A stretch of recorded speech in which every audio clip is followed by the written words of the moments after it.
Hi, I'm Robert Borton, CEO of Classical Conversations. Our most precious commodity is time. No one has ever lied on their deathbed wishing they had spent more time making money. They all wish they had spent more time creating a legacy. Our modern education system steals that legacy, steals that time from our children. That's why I'm passionate about homeschooling. That's why at Classical Conversations we want to give you more time to create that legacy, follow your passions, and glorify God. Visit classicalconversations.com for more information.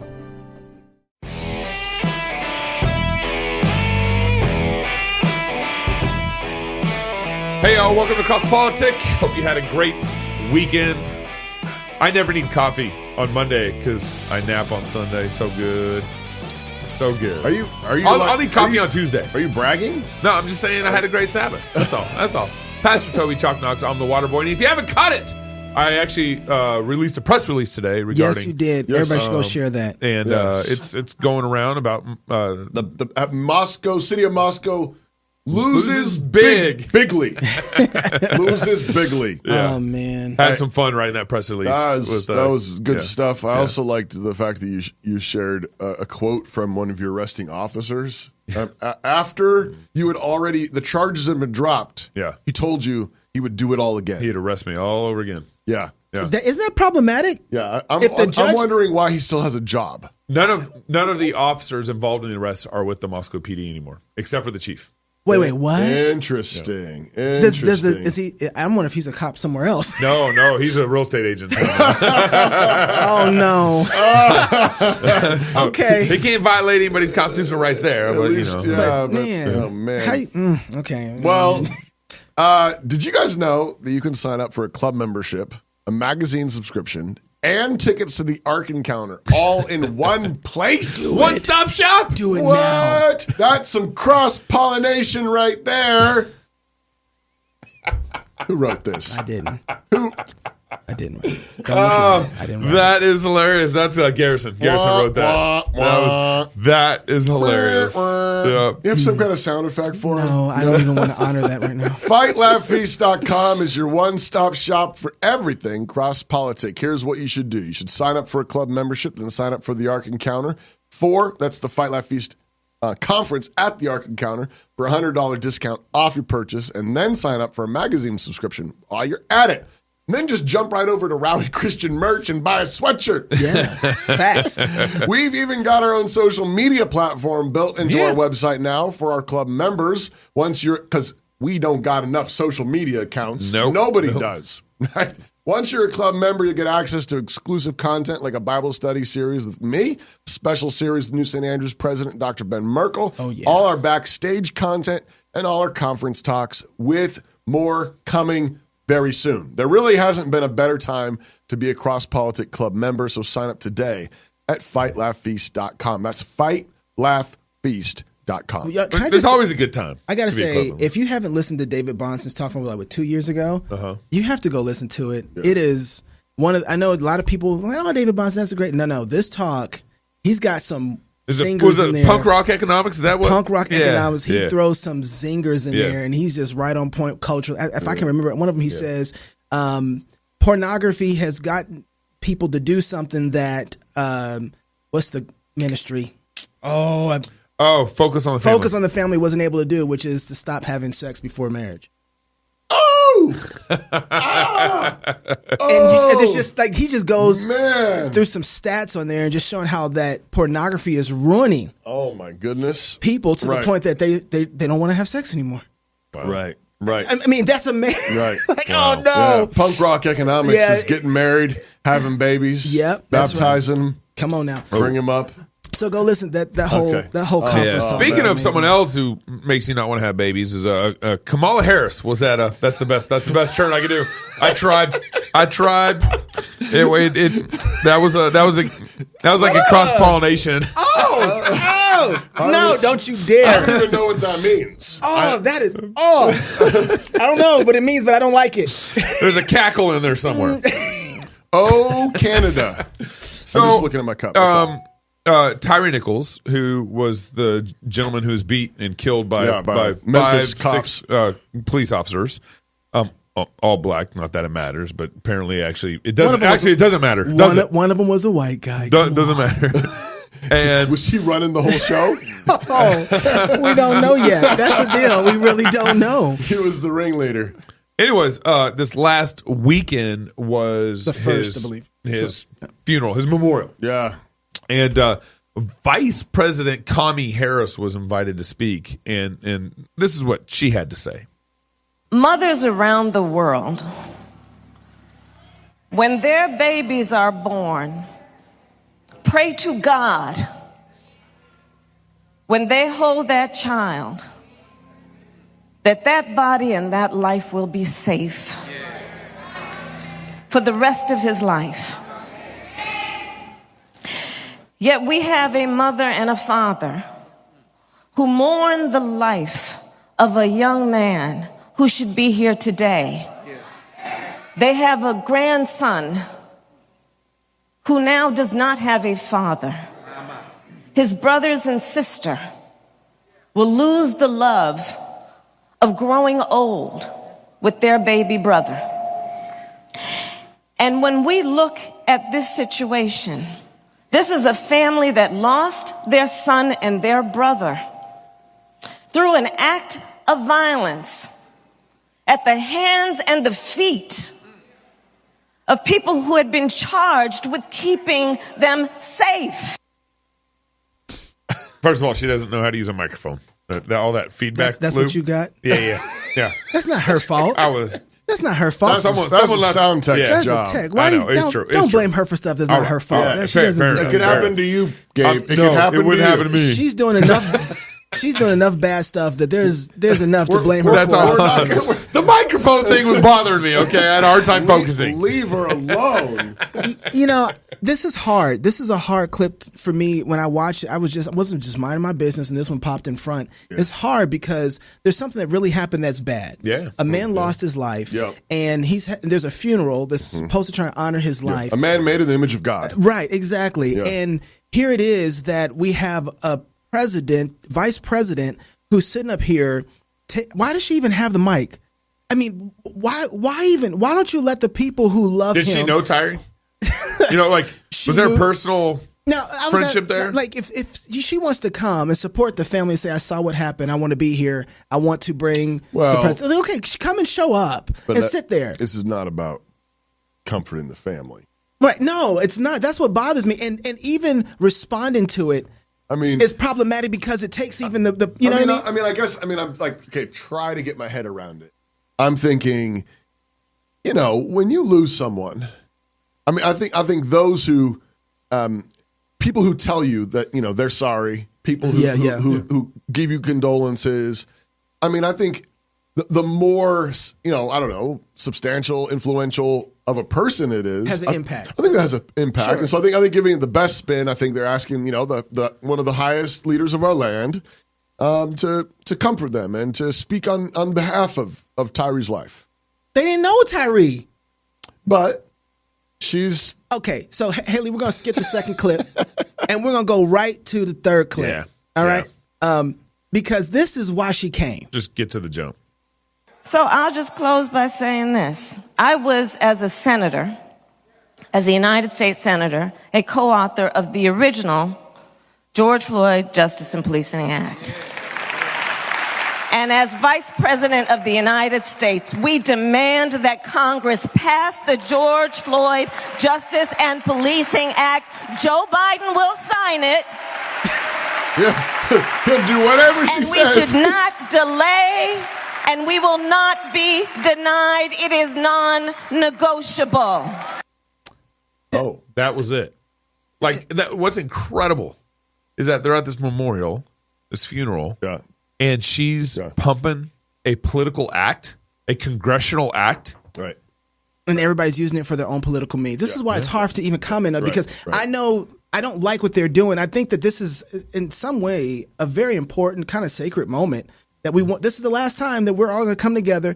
Remember this life. Remember this life. And it's not going to be like this ever again. This is the last thing that we do to honor this person in this type of way. It doesn't happen for anybody else. It only happens once in a lifetime. And what we're doing is pushing congressional bills. Right? Like, I mean, talk about opportunistic. Well, and it's sad because in the first, at one point, a Kamala Harris was talking, like the mom was crying. I mean, she was genuinely mourning and sad. And then now, like that's comfort. But here they just showed in the picture the mom clapping too for the George Floyd Act. Like that's the God they serve. Right. Like it's true. That's the God they serve is the political God. Yeah. And that's where they're going to get their salvation from. Right. There is. That's true. So this is that's true. That's why it's comforting. I get that. But there's also the side of it where you look at Emmett Till and the situation with him. His mom decides to have an open casket in a funeral. MLK's there, and it's a moment to say, "Wow, we just took a human life in a way that we shouldn't have taken a human life, and something's got to change because of the way we're doing this." Now, it wasn't about police. This was just about a straight up lynching. Yeah, right. This is what they did. Now we don't know yet what the situation is. We're here, almost like in the same way. There's something's going on behind the scenes that's not right. But I just feel like this isn't the. Okay, and so, Pastor, here's my question. If family comes to you and says, hey, we want to have a funeral for Tyre, we want you to do it, you're instructing them to have senators and people there to, honor him in this way? Or are you saying, hey, let's... Well, if you're doing a funeral, my practice would be, a funeral is properly speaking a family service. I'm there as a pastor. I'm not running this. It's not my service. Right. It's not a proper church service. It's a service of the family. But as a minister of the gospel, I'm there, and I'll give counsel. Yeah. I'll give encouragement, feedback. But I think it's properly. It's a service of the family, and they're wanting to honor their father, their so mother. So if they want to do it like this, like family can do whatever they want to do. They can do what they want, and I might encourage or discourage certain things because I think that's more or less actually honoring to the person. And I think, if somebody asks, we're thinking about having somebody give a political, platform speech or, present a bill for Congress to pass, I would say, I don't think I would do that at the service. So let's say that Gabe, instead of getting arrested, the police beat and shot him, whatever, right? And they killed Gabe. Right. Right. And Donald Trump hears about it. He shared his tweet. Yeah. And he's like, I want to come. Right. And I want to do something. Right. And what, you know what I mean? How's that? What does that look like? He's like, I want to come and do something because I don't like this. It is bad. Do we give him an opportunity to speak it? Sure. I would, but I would probably, so it's Donald Trump and it's my church. Yeah. I would look for a way to show him honor and thank him for being there. And so I think the first thing comes to mind, you just threw this at me. Yeah. No. I would have him read scripture. And then that'd be it. That's what I would do. Interesting. Because that would be a way of having him be up front, honor him as former president, someone who wanted to be there, so we would recognize his presence. But also, he's got a script. And the script is read the word of God. And go sit down. And then sit down. And then, shake everybody's hand afterwards and say hi and whatever you want and be part of the reception like everybody else. But yeah, that's what I think something like that is my first thought. I'm wondering, if you get a chance, and we all don't have this situation where somebody dies and nobody will know. But for Tyre's case, it's high profile death. Right. I'm thinking to myself, man, I want as much gospel. If I get a chance to die in a high profile way that everybody wants to use it politically, that's right. I'm hoping that you guys are going to say, how much gospel can preach the hell out of that funeral? Right. Literally. I want you guys to preach so hard, people think I'm going to be raised from the dead. You know? But this goes back to Gabe's point. I think it's a really good point. They did preach their gospel. Yeah. They have a false gospel, and it's the gospel of the state will save you. And priestess, commie priestess. Yeah, she's the priestess of that gospel. And she came and she preached it. She says, we demand this bill be passed. This is our good news. Yeah. This is our gospel. We're going to pass a bill, and Joe Biden will sign it. Yeah. I'll make sure of it, because he don't know what he's signing. No, but I'll hold his hand. And that's the difference between you and them. Because you're absolutely right. If it's my funeral, if it's Gabe's funeral, if it's my wife's funeral, somebody that I love, someone dear to me, my son's funeral, yes. You asked me earlier, what would I preach? Yeah, and I said my thought is Colossians 2.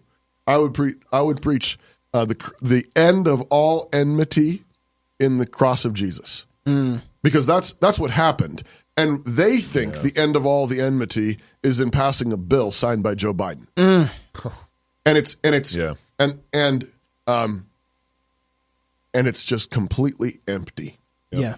They have nothing. That's what hurts about watching this. They have absolutely nothing. They're crying out to a God that cannot save. Yeah.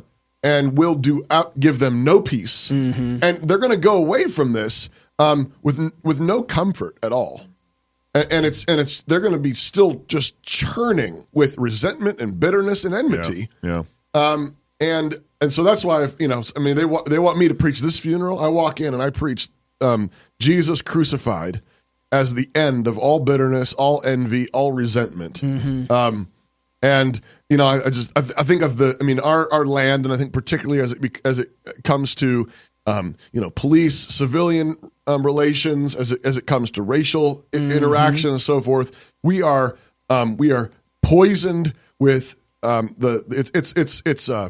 we're snake bit. Yep. We're snake bit. And what Jesus says in the Gospels is that he, like the bronze serpent in the wilderness, if he is lifted up, he's going to draw people to himself. Yeah. Like the serpent who healed all the snake bit Israelites in the wilderness in Numbers 21. And I think that's what every gospel preacher has to do. But I think sort of the more intense the situation, the more bitterness, the more resentment, the more animosity, the more enmity that there is. I think it's more incumbent upon the preacher to preach a bloody cross where all our enmity, all our anger, all our rage, all our lust, all our envy and jealousy dies. That's what I would preach. Wow. Mark Houck coming up. Yeah. Thomas More Society is getting some victories. Yeah. That's your people, huh? Yeah. Y'all shared a jail cell together? Is that not with him. Oh, not with him. No. Probably could have. But you guys are like this. Yeah. Mark Houck coming up next on Cross Politics.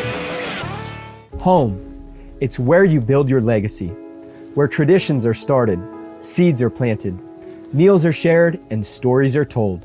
We are Chris and Natalie Carpenter, owners of Story Real Estate, and our team of top agents helps people find homes in Moscow, Idaho, and around the country. Have you thought about a move? Contact us to get connected with a top agent who shares your values and puts your family first. Or reach out to us about our Moscow relocation guide. Wherever you're looking to go, we can help you find home. Call us at Story Real Estate or visit us at storyrealestate.com and start building your legacy.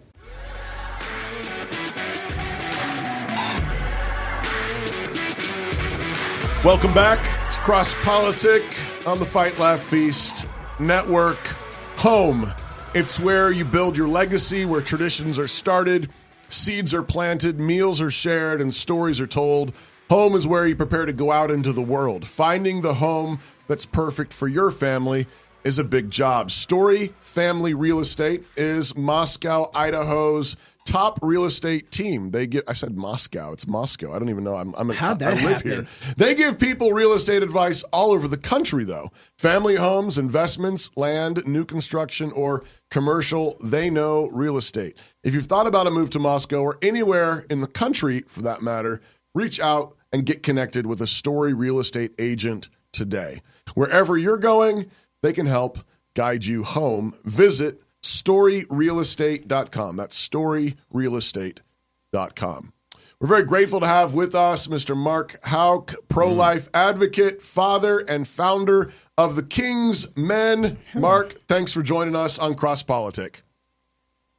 Well, great to be with you, brothers. Thanks for having me. Absolutely. So you have in common with Gabe, actually, recently being represented by the Thomas More Society. Yeah. You got to recap for us and for our audience what exactly happened. There was some kind of scuffle at a pro-life protest, I think, and then you got raided by the FBI or something. Yeah, that's the short version. Back in October. Back in October 2021, the 13th of October, was this incident that you alluded to. And basically it involved my son, my 12-year-old son at the time, and how he was being harassed while we were exercising our First Amendment rights, praying in front of an abortion mill. And basically, long story short, the escort that was working as a volunteer would not stop badgering my son. And essentially I just took my fatherly rights and I decided to protect my son. And that's what became the incident that ultimately ended up in federal court with a FACE Act violation, with 2 counts against the FACE Act, with 11 years and facing 11 years in prison, $350,000 in fine, and 3 years probation. When you say badgering your son, what was he saying? Sure. So it's not the first time my son's been at a vigil with me, a pro-life vigil. And so probably his 40th or 50th time at this point when this incident occurred. So he has had prior encounters. I think he taught my son the F word. He's a homeschool kid. And he never heard that word before till he started coming with me to vigils. But, we worked through it. On this particular day, he was invading his personal space and basically talking to him about me. So just picture, your 12-year-old boy being harassed and now he's being told different things about his father that, of course, he does not believe, but that is trying to be, put into his mind about how his dad hurts women, how his dad doesn't help women, doesn't protect women, and all the things that are opposite to what he knows to be true. And so that was some of the things that he was sharing that day with me. So like watching Disney. Got it. I'm following. It took me a second when you said that. G-rated, though. I see. But not G-rated. Right, not G-rated. Mark only pushed him. I mean, I would have punched the dude in the face doing that. Mark just pushed him, and that was it. You had restraint, man. So Mark, there was some forbearance. So this incident happened October 13th, you said, and then when 2021. Yeah. So then, what happened immediately after that? Did you get arrested? Then was there somebody a knock at your door saying, "Hey, somebody's pressing charges against you"? Walk us up to the rest of the story. What happened?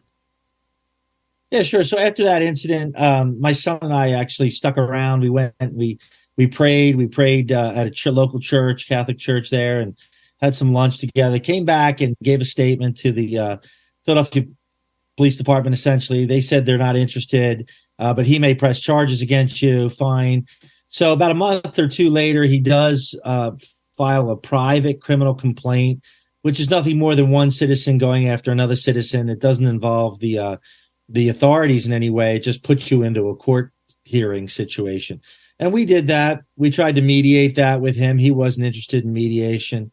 And then he basically couldn't be bothered to show up for court. So after about 4 court appearances, it was dismissed on April 22nd, 2022. Okay. So you had to show up later. You had to show up to all 4 court appearances, and he didn't show up to any of those 4 court appearances? He showed up to two of the 4, but the 2 critical ones he did not show up for. Okay. And then keep going. You said 5 days. 5 days later.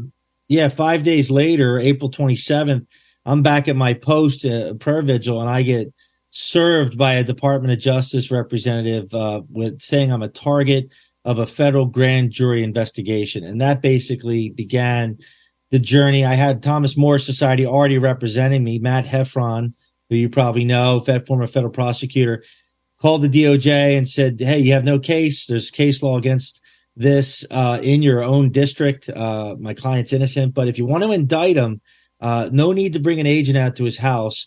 He's a peaceful man. We'll bring him in to you. Yeah. And that was April 27th. The next time I heard from the DOJ was September 23rd, as when they're banging on my door at 6:45 in the morning. Wait. So incredible. You don't hear anything from them until September. And then they're banging on your door at 6:45 in the morning? That's right. So actually, as of August of 2022, my own attorney contacted me and said, have you heard from them? And I said, I haven't heard from them. And he said, neither have I. And we both thought it was just a dead case.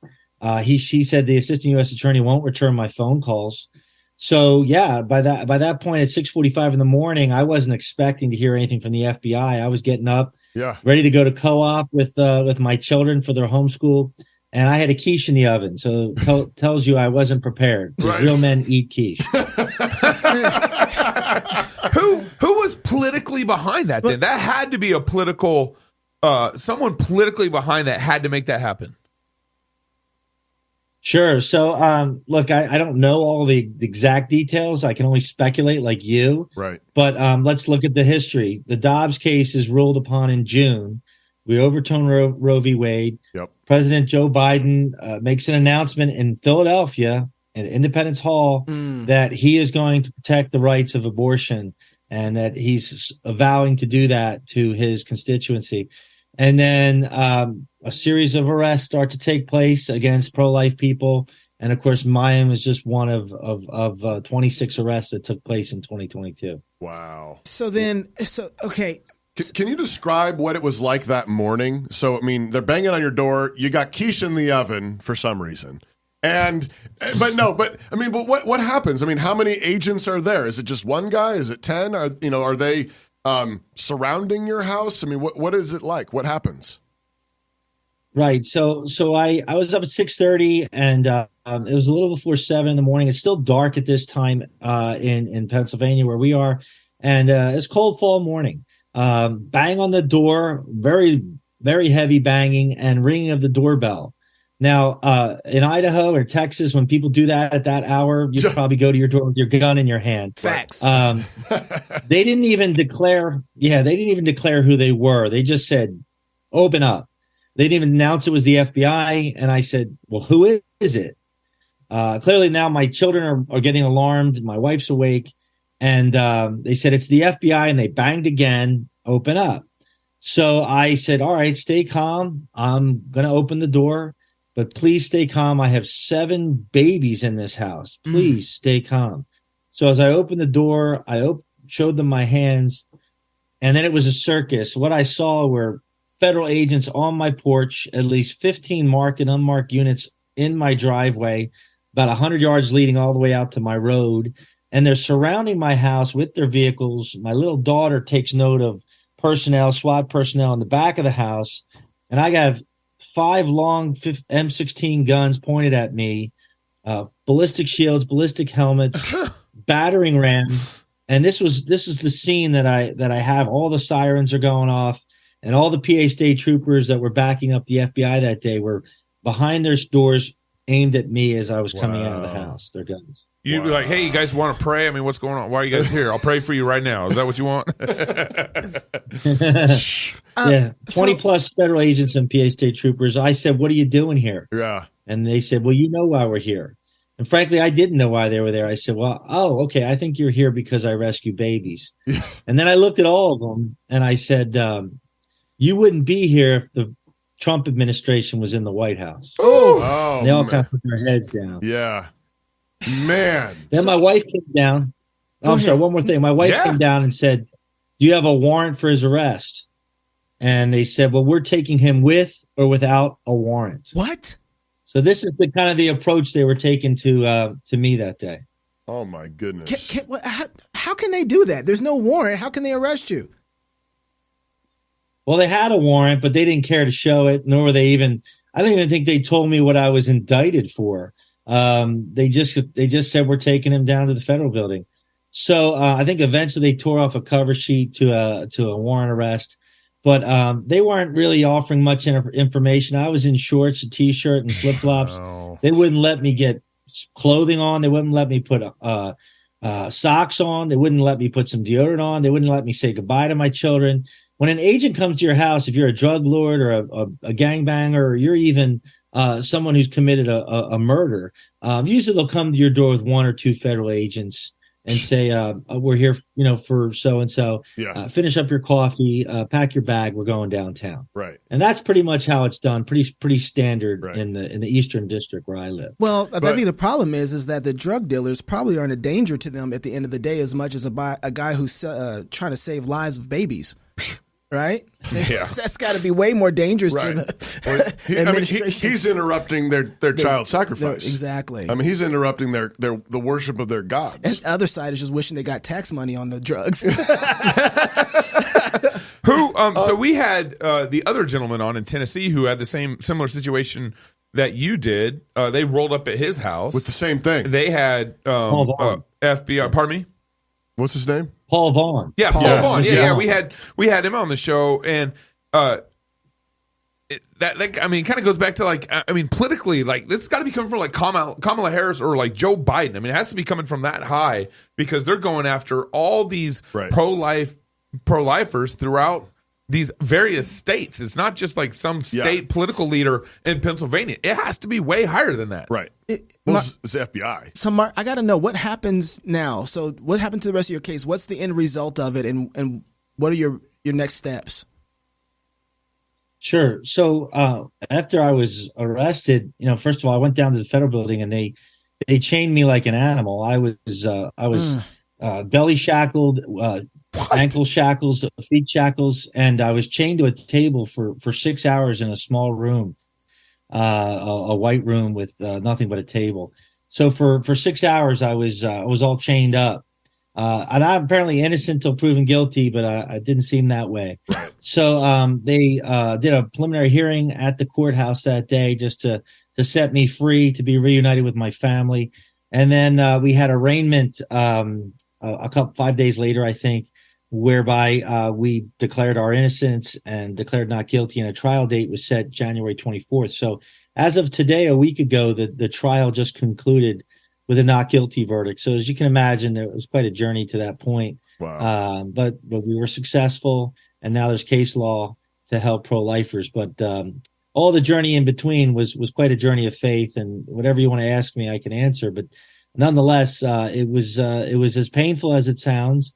And the full force of the government, they have a 98% conviction rate whenever the federal government comes after you. So most people don't win against the government. So it's pretty incredible, pretty miraculous what happened. Can you sue? What how can you punitively get them? Yeah, so I was just invited to be at the State of the Union tomorrow with my wife by the Freedom Caucus chairman, Congressman Scott Perry, former brigadier general. Yeah. So we're in the process of talking to the judiciary, the subcommittee that was set up to investigate the weaponization of the FBI and the Justice Department. And so I will be having an interview with them on the 22nd, and hopefully that will bring us to a testimonial before the subcommittee, which will consist of both Democrat and Republican. So I'm sure it won't be a pleasant experience, but an experience that needs to be heard. We will go after the DOJ. We will sue. There is some exposure there. There is a lot of immunity with the government. Prosecutors have immunity. But when they come after you, they have a discriminatory viewpoint against you or your family, which we can make that case. And we were going to come in peacefully. There was no reason to use taxpayer money to do this. There was no reason to be an act of terror against my family and be so reckless. I think there's going to be some exposure there. And if we get the right civil rights attorney, I think we'll be successful. Mark, you stay right there. We're going to talk to you in just a second on Backstage. So if you're going on YouTube, you want to go backstage, you got to go to the website and meet us back there. So if you're single, get married. If you're married, have you some kids. And if you have kids, go baptize them. Until tomorrow, love God with all your heart, soul, mind, and strength. Love your neighbor as yourself. Go fight, laugh, and feast. This is Cross Politics. Incredible. When the sun shines high, Christmas lights are unneeded. In the darkness of winter, Christmas lights and Christmas joy are bright and loud and beautiful. And needed. It has always been this way. As easy as it may be to imagine the first Christmas through a sparkly and sentimental lens, with some Unitarian ministress plinking trite melodies on the piano's most annoying keys, to imagine a beloved young bride holding a fat-cheeked son as her gentle husband gazes on in adoration, the truth is nothing like a tidy stable set in a northern European snow globe. It is nothing like any nativity scene ever sold. The truth involves more struggle, more darkness, more oppression, more grief. The truth is a scandalous young woman sweating and groaning and straining while her older, angel-scolded husband plays clumsy midwife with hard, calloused, unclean, and splintered hands. The truth is a cave stable smelling of afterbirth and blood and manure. The truth is an exhausted virgin mother surviving her ordeal only to have her crude sanctuary invaded by coarse men from the fields, come to rouse her. Strangers smelling of sheep barging into her makeshift birthing room on the invitation of angels to gape at her blood, the gore of her battle, her baby. The truth is genocide, the slaughter of innocents, Egyptian exile, wandering wizards, and somehow, against all odds, joy, the joy that would change everything. As you hang your lights in these dark days, as you decorate your tree and wrap undeserved gifts for those you love, remember that what you do is rebellion. Rebellion against the darkness, against joyless despair, against the slaughter of innocents, the oppression of tyrants, and the folly of bureaucrats. That is what Christmas is, and what it always has been. Joy shines brightest in darkness, and the darkness is shattered. Joy always wins. In these darkening times, may your joy be an eruption. May your Christmas cheer burn unquenchably bright. May you be raucous and bold and overflowing in your giving, never sour in your embrace of abstract truths. For unto us a child is born, unto us a son is given, and the government shall be upon his shoulder, and his name shall be called.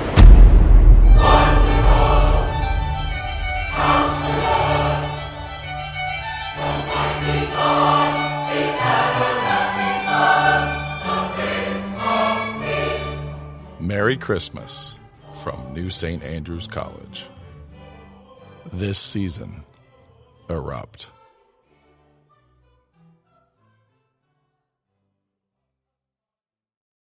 One world order, plandemics, food shortages. What does the church do in times of chaos and destruction? We build. KingdomCome.io is an invite-only collaboration network connecting skilled Christians across every industry and around the world. Join a private network of unashamedly Christian founders and engineers, investors and lawyers, artists and farmers, anyone with the skill to share and faith like a mustard seed, collaborating on side projects and new businesses that conquer the world for Christ. Apply to our waitlist today at KingdomCome.io. That's KingdomCome.io.